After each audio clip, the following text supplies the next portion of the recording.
चलिए आज बात करते हैं प्रोजेक्टाइल मोशन में एक प्रोजेक्टाइल का जो लोकेशन होता है उस लोकेशन का एब्सिसा और ऑर्डिनेट में क्या रिलेशन होता है।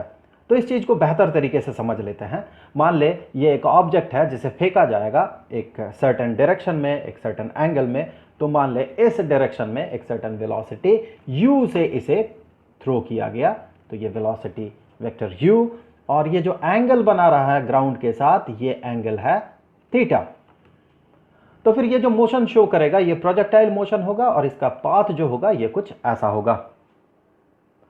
तो अगर मान ले ये वेलोसिटी का मैग्नीट्यूड हमें पता है और ये ग्राउंड के साथ जो एंगल बना रहा है ये भी हमें पता है, और हमने माना कि इसे थ्रो किया गया ओरिजिन से, तो कुछ देर बाद ये ऑब्जेक्ट मान ले कि जब ये यहां पर पहुंचेगा, एक सर्टेन पोजीशन में पहुंचेगा, जिस पोजीशन का या लोकेशन का हमें एब्सिसा पता है। एब्सिसा अगर मान ले ये x जो है ये हमें पता है, तो हमें उस y का वैल्यू पता करना होगा इस लोकेशन का।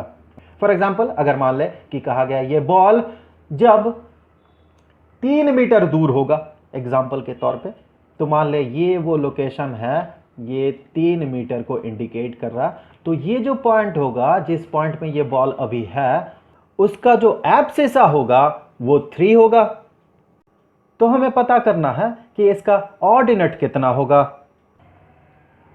तो इसके लिए देखिए हम क्या करेंगे।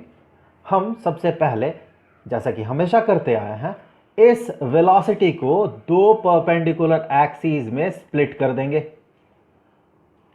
तो हमने इसे स्प्लिट कर दिया। इसका जो हॉरिजॉन्टल कंपोनेंट होगा इसका मैग्नीट्यूड होगा u into cosine of theta, और इसका जो वर्टिकल कंपोनेंट होगा ये होगा u into sine of theta. अब देखिए एक सर्टेन डिस्टेंस ट्रैवल करने में, अर्थात इसका जब एब्सिसा x होगा उतना दूर चलने में इसे मान लेते हैं t समय लगा। So when time t is equal to t, अर्थात जब टाइम t लगा, तो यहां हमें अज्यूम करना होगा कि जब इसे प्रोजेक्ट किया गया ये ओरिजिन है, ओरिजिन से इसे प्रोजेक्ट किया गया, साथ ही साथ इस जगह पे जो टाइम हम कंसीडर कर रहे हैं टाइम, ये time t is equal to 0। तो हमने माना जब time is equal to t उस समय ये कितना डिस्टेंस ट्रैवल करेगा देख ले। वो जितना डिस्टेंस ट्रैवल करेगा वही होगा इसका एब्सिसा। तो इसका जो हॉरिजॉन्टल डायरेक्शन में स्पीड है वो है u into cosine of theta, जो कि हमेशा कांस्टेंट होगा क्योंकि इस केस में जो एक्सेलरेशन है वो डाउनवर्ड्स डायरेक्शन में है और वो g है, एक्सेलरेशन ड्यू टू ग्रेविटी। तो हम कह सकते हैं इस केस में जो x है जो कि डिस्टेंस ट्रैवल्ड बताएगा हॉरिजॉन्टल डायरेक्शन में, ये बराबर हो जाएगा स्पीड जो कि है u into cosine of theta into time t। तो फिर इससे हम कह सकते हैं कि t ये बराबर हो जाएगा x divided by u into cosine of theta. अब देखिए इसका जब हम पता करेंगे ऑर्डिनेट, तो उसके लिए हमें कंसीडर करना होगा एक और ऑब्जेक्ट जो कि इस इनिशियल वेलोसिटी से या फिर इनिशियल स्पीड से वर्टिकली अपवर्ड्स फेंका गया। तो ये मान ले ग्राउंड, और इससे इस बॉल को फेंका गया ऊपर की तरफ वर्टिकली अपवर्ड्स। किस स्पीड से फेंका गया? u into sine of theta. तो एक सर्टेन टाइम में ये जितना ऊपर चढ़ेगा इस प्रोजेक्टाइल का भी जो ऑर्डिनेट होगा वो उतना ही होगा। इस पे तो हमने काफी चर्चा कर लिया है। फॉर एग्जांपल किसी पॉइंट ऑफ टाइम में ये जो ऑब्जेक्ट है ये यहां तक पहुंचता है, तो ये प्रोजेक्टाइल वो इतना ऊपर चढ़ पाएगा। इन दोनों ही केस में देखें इस ऑब्जेक्ट का जो ऑर्डिनेट है वो सेम है। तो इस t टाइम में ये ऑब्जेक्ट ग्राउंड से जितना ऊपर होगा ये प्रोजेक्टाइल भी उतने ही समय में ग्राउंड से उतना ही ऊपर होगा। तो फिर इसके मोशन से हम इसके ऑर्डिनेट पता कर सकते हैं। तो फिर इस प्रोजेक्टाइल का जो ऑर्डिनेट होगा जो कि इस मोशन में इस ऑब्जेक्ट का भी ऑर्डिनेट होगा, वो ऑर्डिनेट होगा कितना? सो y जो कि यहां पर देखिए डिस्प्लेसमेंट है ऊपर की तरफ। सो डिस्प्लेसमेंट जैसा कि हमें पता है ये होता है इनिशियल वेलोसिटी इनटू टाइम, यहाँ पर इनिशियल वेलोसिटी देखें u साइन ऑफ थीटा है, so initial velocity u into sine of theta into time, कितनी देर में, time t is equal to T, plus half into acceleration into time squared, तो plus half into acceleration, यहां पर minus जी होगा क्योंकि acceleration due to gravity नीचे की तरफ काम करता है, और कोई एक्सीलरेशन या कोई भी वेलोसिटी एक्सीलरेशन कुछ भी हो, अगर वो negative direction of Y axis काम करे तो हम उसे नेगेटिव कंसीडर करते हैं। तो half into acceleration into time squared. इस इक्वेशन में अगर हम टाइम के जगह, यहां t के जगह अगर हम इस एक्सप्रेशन को सब्स्टिट्यूट कर देते हैं तो यहां पर y और x इंटर रिलेटेड हो जाएगा।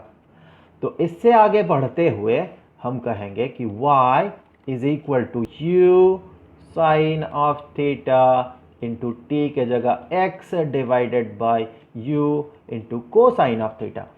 अब देखें plus half into minus G into T square, तो ये नेगेटिव साइन को मैं यहां ले आता हूं तो ये नेगेटिव बन जाएगा पूरा term. So minus half into g into T square के जगह हम कहेंगे x divided by u into को साइन ऑफ थीटा, इसका होल स्क्वायर्ड। तो इससे आगे बढ़ते हुए हम कह सकते हैं कि इस प्रोजेक्टाइल मोशन में हर एक लोकेशन का जो ऑर्डिनेट होगा ये बराबर होगा, पिछला एक्सप्रेशन से देखें हम इस u को न्यूमरेटर डिनोमिनेटर से कैंसिल कर सकते हैं, तो ये एक्सप्रेशन बन जाएगा sine of theta divided by को sign of theta that is equal to tangent of theta, so x into tangent of theta minus half into g into x squared divided by u squared into cosine squared theta. आप इसे अपने हिसाब से arrange कर सकते हैं, कुछ जगह आपको यहां पर डिनोमिनेटर में कोसाइन स्क्वायर्ड थीटा के जगह न्यूमरेटर में सेकांड स्क्वायर्ड थीटा दिखेगा, तो बात तो बराबर है। अब यहां पर मैं एक और मुद्दे पर बात करना चाहता हूं, वो ये है कि मान ले कि इनिशियल वेलोसिटी का मैग्नीट्यूड, ये एंगल, ये दोनों गिवन है, और साथ ही साथ ये गिवन है कि एक सर्टेन पॉइंट, वो पॉइंट हमें नहीं पता, पर एक सर्टेन पॉइंट जिसका एब्सिसा हमें पता हो।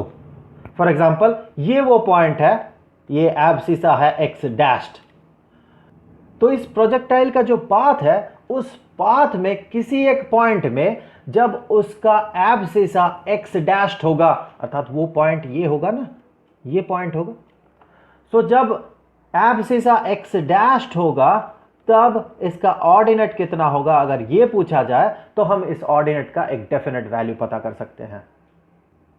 क्योंकि देखें किसी भी एक पॉइंट के लिए, फॉर एग्जांपल इस पॉइंट के लिए एक डेफिनेट y वैल्यू हमें मिलेगा, एक डेफिनेट ऑर्डिनेट हमें मिलेगा। लेकिन मान ले अगर इसका उल्टा हो, जैसे कि किसी एक सर्टेन टाइम में अगर हमें इस पाथ में किसी एक पॉइंट का ऑर्डिनेट पता हो तो उसका एब्सिसा कितना होगा ये अगर हमें पता करना हो तो देखिए क्या होगा। मान ले कहा गया कि ऑर्डिनेट कुछ इतना है और ये है y डैश्ड, तो इस y डैश्ड वैल्यू के लिए इस पाथ में जो इसका एब्सिसा होगा वो कितना होगा, ये अगर सवाल हो तो देखें। तो जब ऑर्डिनेट y डैश्ड हो तो देखें एब्सिसा कितना हमें मिलेगा, इसे आगे बढ़ाते जाए तो हमें दो पॉइंट्स मिलेंगे। एक पॉइंट तो हो गया ये जिसके लिए इसका एब्सिसा होगा ये पॉइंट, और दूसरा पॉइंट ये जिसके लिए एब्सिसा होगा ये पॉइंट। तो अब हमें y के एक वैल्यू के लिए x के दो वैल्यूज मिले, पर अगर x का वैल्यू गिवन हो तो y का सिर्फ एक ही वैल्यू मिलेगा। अगर इस मैथमेटिकल इक्वेशन में देखें तो अगर हम x को इंटर रिलेट करते y के साथ, दूसरे शब्दों में कहें तो x को एक्सप्रेस करते y के फंक्शन में, तो हम क्या करते देखें, सबसे पहले हमें t का वैल्यू पता करना होता y के फंक्शन में।